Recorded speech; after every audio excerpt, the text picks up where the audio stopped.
आज मैं आपके साथ शेयर करने वाली हूँ तिल और मूंगफली की परफेक्ट वाली चिक्की की रेसिपी। परफेक्ट मेजरमेंट्स कैसे डालें, साथ ही साथ कुछ ऐसे ट्रिक्स जिनसे आपकी जो चिक्की है वो बिल्कुल भी चिपकेगी नहीं और एकदम परफेक्ट बाज़ार वाली चिक्की की तरह बनेगी। तो शुरू करने से पहले आपसे छोटी सी एक रिक्वेस्ट है, वीडियो को लाइक एंड शेयर करना नहीं भूलें अगर आपको लगता है कि आपने मुझसे कुछ यूज़फुल सीखा है। सबसे पहले घी ले लें, 1 टेबलस्पून।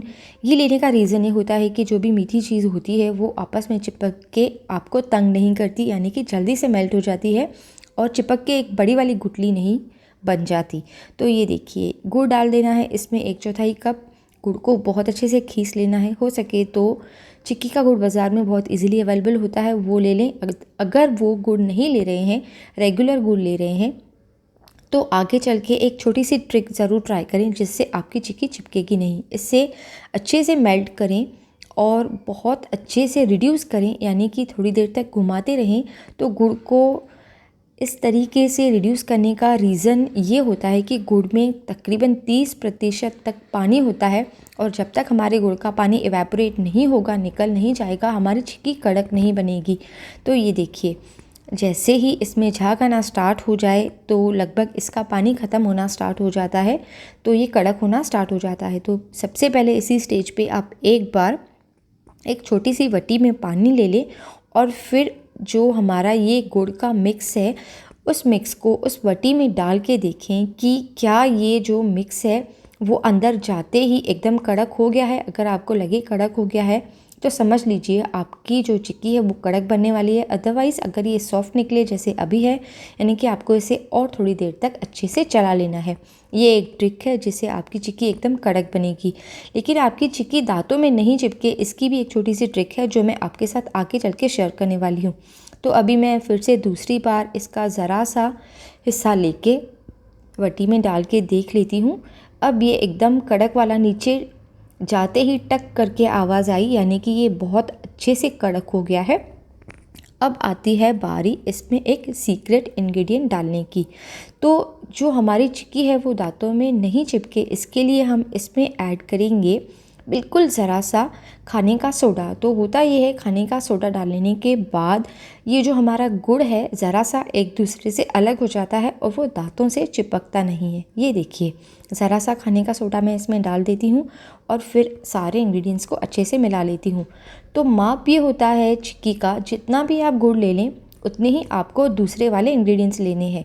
यानी कि आधा कप अगर आप गुड़ ले रहे हैं तो आधा कप ही आपने लेना है जो मूंगफली या तिल या फिर दोनों की मिक्स चिक्की अगर आप बना रहे हो तो वो। तो समझ लीजिए मैंने 1/4 कप लिया था गुड़ का, उतनी ही ले लेनी है मूंगफली और तिल का मिक्स। तो आप पूरे के पूरे तिल भी ले सकते हैं, पूरी की पूरी मूंगफली भी ले सकते हैं, ड्राई फ्रूट्स ले सकते हैं। ये है एकदम परफेक्ट बेस, यानी कि वजन के हिसाब से जितना गुड़ उतना ही रॉ मटेरियल।